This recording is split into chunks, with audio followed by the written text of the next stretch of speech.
What if I told you that one of the most decisive weapons in World War II was not a tank, a bomber, or a gun, but intelligence?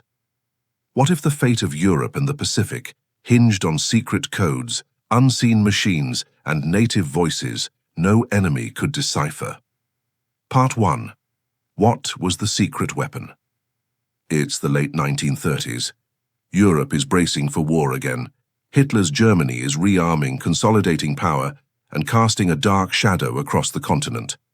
Across the Atlantic, tensions rise in Asia, but behind the scenes, a hidden battlefield is forming, not on fields of mud and blood, but in secret rooms filled with mathematicians, linguists, and cryptographers.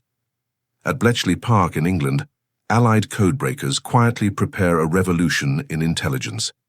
In the Pacific, the US Marine Corps trains a small group of Navajo warriors to speak codes in a language the Japanese simply cannot understand. This is the silent war of intelligence, and it will reshape the outcome of WWII. In Buckinghamshire, England, a sprawling country estate called Bletchley Park is quietly transformed into the nerve center of Allied codebreaking. By day and night, brilliant minds, mathematicians, chess champions, crossword puzzle experts huddle around early machines searching for patterns in German radio traffic. They have one mission: break the Enigma cipher. Meanwhile, in the United States, a very different kind of operation begins. Marine commanders recruit young Navajo men. These code talkers will transform their native language into a living cipher, a voice code impossible for enemy cryptanalysts to penetrate. They develop a vocabulary: iron fish for submarine, hummingbird for fighter plane. By weaving their heritage into military tactics, they create an entirely new dimension of intelligence. Why did the Allies commit so much clandestine effort? Because raw code-breaking could change everything. Ultra-intelligence, the decrypted German communications from Enigma, would let Allied commanders anticipate enemy moves, reroute convoys, and execute surprise offensives. As Britannica notes, Ultra may have shortened the war by 2 years or more. On the American side, Navajo code talkers offered a radically different but equally potent advantage: secure, rapid, unbreakable voice communication in combat zones.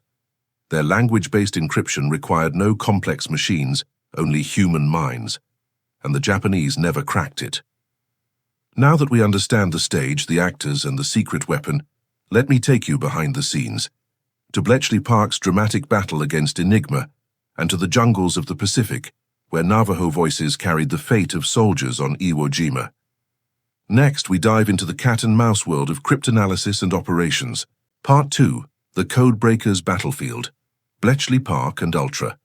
Where did the Allies get their unseen advantage? Deep in the English countryside, at Bletchley Park, a place that would become the crucible of wartime intelligence and the birthplace of modern computing. Picture twilight settling on Bletchley Park, the hush of a stately home, the secret hum of huts filled with typewriters, teletypes, and early electromechanical machines. The codebreakers work in shifts, 24 hours a day. In Hut 8, Alan Turing and his team fine-tune their bomb machines, each one comprised of rotating drums, miles of wire, and blinking lights. These machines methodically test thousands of possible Enigma settings in search of the day's key. In Hut 6 and Hut 3, other mathematicians and linguists pass the decrypted traffic. When an Enigma message is successfully broken, raw decrypts arrive. But these are too sensitive to share widely. Specially cleared analysts sift through and produce intelligence reports. That intelligence, called Ultra, must be handled with extreme care. Its source must be hidden at all costs. The genius of this operation lay not just in building machines, but in managing the secrecy. Stuart Menzies, head of MI6, oversaw distribution of ultra-intelligence to top Allied commanders, including Winston Churchill. The danger was immense. If the Germans suspected Enigma was broken, they would change systems and the advantage would vanish. So misinformation campaigns were launched, false sources, fake reconnaissance, to hide how the Allies really knew so much. As Edward Travis, operational head of Bletchley Park, managed the chaotic bureaucracy, he also helped standardize how decrypted messages were processed and passed safely to military leadership. Despite this clandestine brilliance, The Germans also had powerful encryption beyond Enigma. Their top-level communications used the Lorenz cipher, a far more complex machine. The next chapter is where code breaking reaches another turning point, the hunt for tunny. Part 3. The turning point, cracking the Lorenz cipher. How do you crack a cipher so complex that no one has ever seen the machine? That was the challenge the Allies faced with the Lorenz cipher, a secret system used by the German High Command, known as tunny. It's early 1942. At Bletchley, a group of cryptographers pore over intercepted messages. These signals, unlike Enigma communications, come from a far more sophisticated source, the Lorenz SZ series machine. They are not mere tactical orders, they are top-level communications between Hitler and his generals. But no physical Lorenz machine has been captured yet. The cryptanalysts must reverse engineer it purely from patterns in intercepted Morse code. Through months of painstaking work, they notice subtle flaws in German operator habits. A breakthrough occurs. They deduce the structure of the machine and develop statistical techniques, Turingery, to reconstruct its wheel settings. By early 1943, they build Colossus, arguably the first programmable electronic computer. It hums to life, deciphering Lorenz encrypted messages at speeds previously unimaginable. This was not just computation, it was intellectual warfare. Breaking Lorenz meant the Allies could read Hitler's strategic communications, giving them insight into German grand strategy and operational design. It gave Allied commanders a rare window into the enemy's strategic decision-making. This intelligence was used in planning major operations, including deception campaigns like Operation Fortitude, which masked the true landing area for D-Day.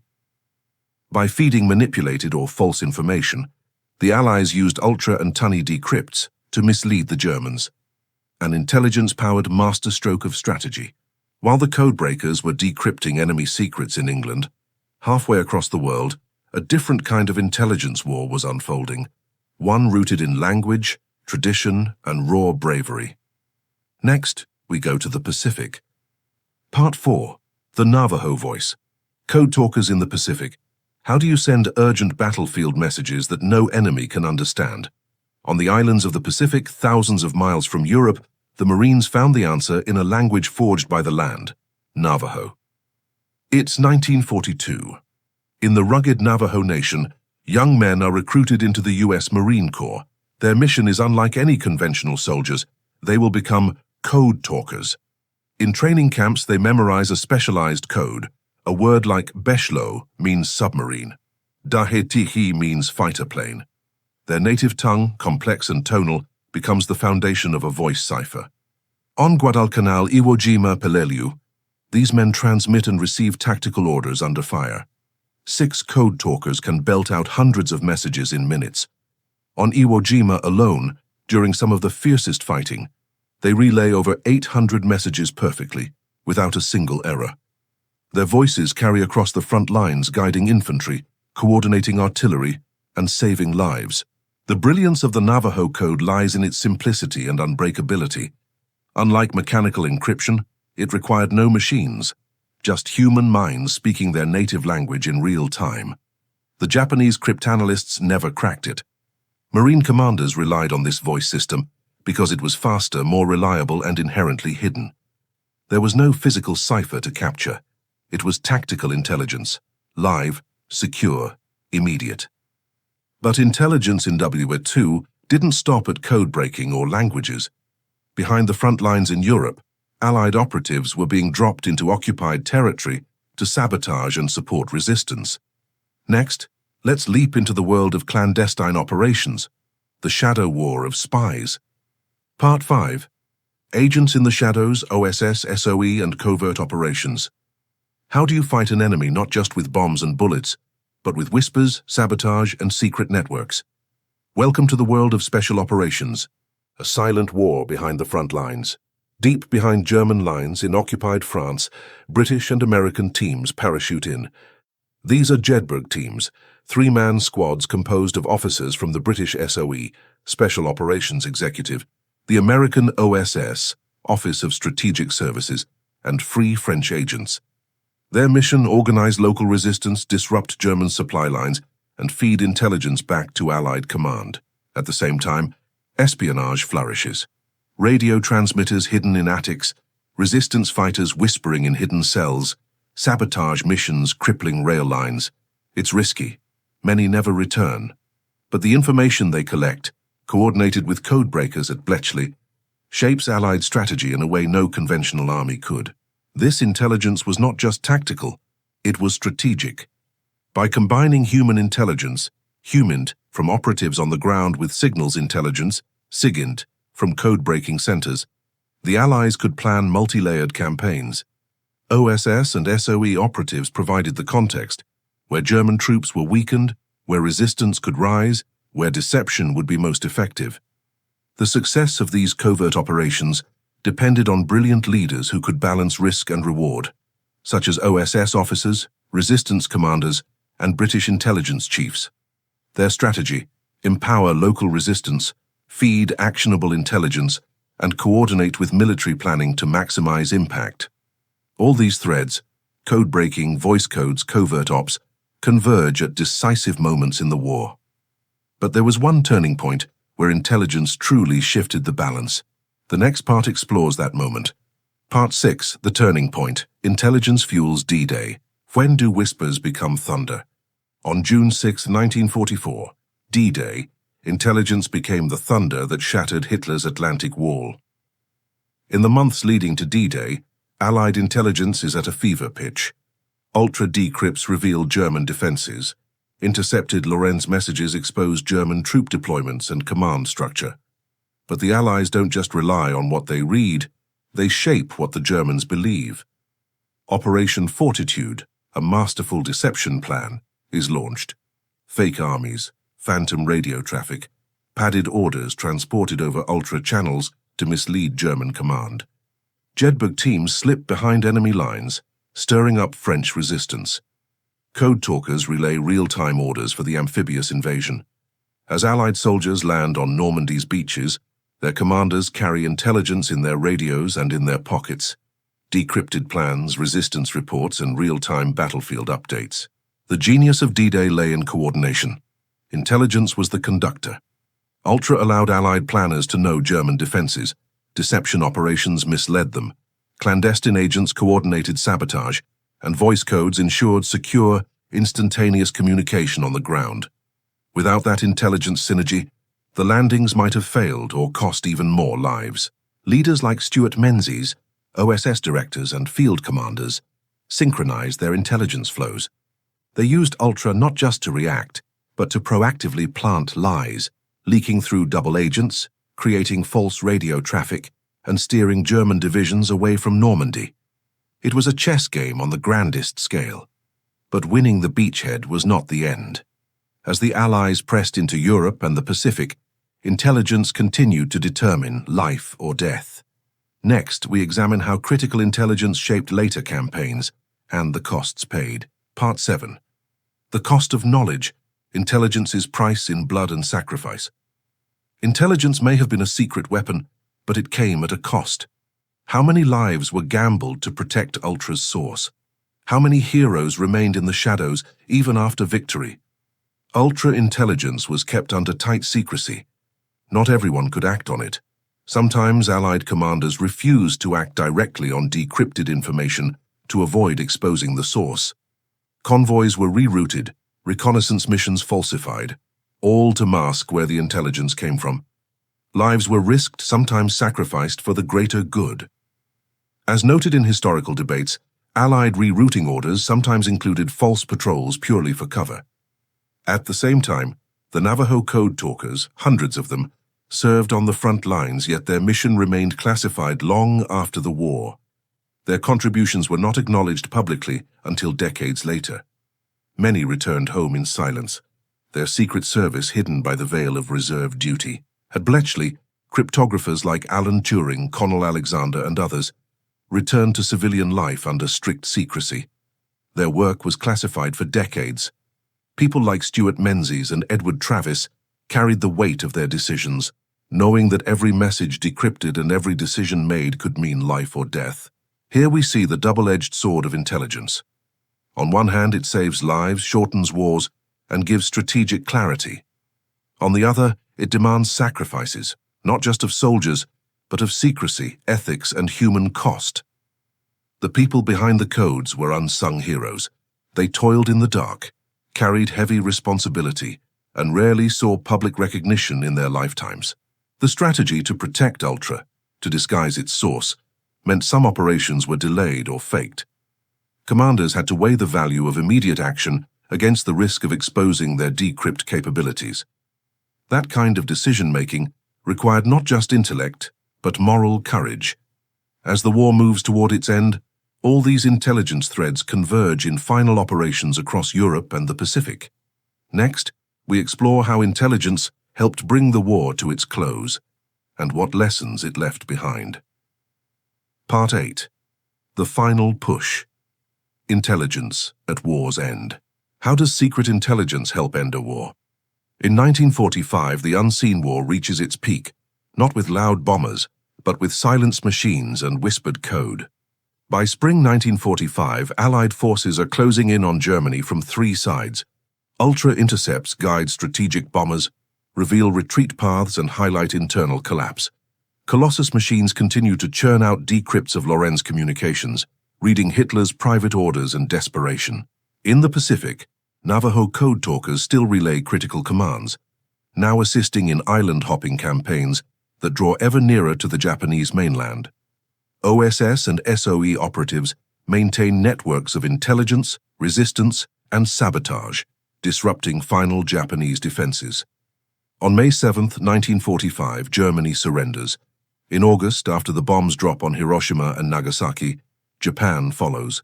But even in victory, intelligence work does not stop. Decrypted messages help manage surrender logistics, demobilization, and the reconstruction of war-torn nations. At war's end, intelligence proves to be more than a tactical tool. It's a force multiplier. The Allies used information not just to fight battles, but to shape the peace. Ultra and tunny decrypts provided clarity on Hitler's final strategies. OSS intelligence prepared post-war governance. Code talkers kept lines open during chaotic final operations. The strategy of intelligence fusion, combining signals intelligence, human intelligence, and communication security, paid off in full. The Allies did not just win battles, they won the war with foresight, coordination, and secrecy. But what was the cost? And what did we learn? In the final chapter, we reflect on the sacrifices, the legacy, and the lessons intelligence left on the world after WWII. Part 9. Legacy and Lessons. What intelligence in WWII taught us? Why does intelligence matter long after the guns fall silent? Because the lessons of WWII shape not just how wars are fought, but how peace is kept. After the war, Bletchley Park's work remains secret for decades. Alan Turing's brilliance is not publicly recognized until much later. He dies tragically, his contributions largely uncelebrated at the time. Connell Alexander, Stuart Milner Barry, and other cryptanalysts quietly move into peacetime roles in government and cryptography. Edward Travis becomes head of GCHQ, laying the foundation for post-war intelligence cooperation between the UK and the US. The Navajo code talkers, too, wait decades for recognition. Their code, a powerful symbol of cultural strength, remains classified, their voices silent in public memory until the 1960s. When finally honored, their legacy becomes a powerful story of linguistic innovation and patriotism. From WWII intelligence, we learn several critical lessons. 1. Integration of intelligence matters. Signals, human, and operational intelligence must work together. The Allies succeeded because they did not rely on one method and they used all. 2. Secrecy is a double-edged sword. Protecting sources saves lives but sacrifices individuals. Intelligence insiders must often make decisions that require moral courage more than brute force. 3. Innovation wins wars. The bomb, Colossus, and Navajo code were not just tools, they were breakthroughs. Investing in intellect, not just machines, is vital. 4. Legacy matters. The people who broke codes or spoke in secret helped shape the future. Their stories can teach us about the cost of peace, the value of truth, and the price of secrecy. So as we close this chapter on WWII intelligence, we must ask, how do we carry these lessons into our own time? What does intelligence mean in today's world, with cyber warfare, AI, and global threats? Let's think about that as we wrap up. Part 10. Conclusion and call to action. Intelligence then and now.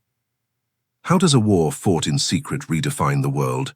By proving that information can be more powerful than any bomb, and that knowledge can save more lives than firepower. In those hidden huts at Bletchley Park, thousands of mathematicians and cryptographers toiled in silence, yet their work roared through the war. Their decrypts guided strategies, saved convoys, and revealed enemy plans. The Navajo code talkers used their voices to secure messages in the fiercest battles of the Pacific. Jedburgh operatives risked everything behind enemy lines. Intelligence was the invisible engine behind victory. But it wasn't just about winning. The legacy of WWII intelligence reshaped the post-war world. It birthed modern computing, created international intelligence alliances, and raised ethical questions about secrecy, surveillance, and trust. The people behind these operations were not just strategists, they were visionaries.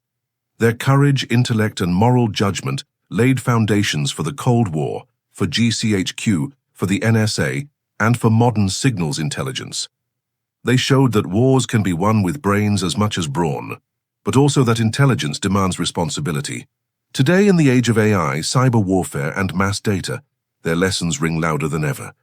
The stakes are different, but the core remains.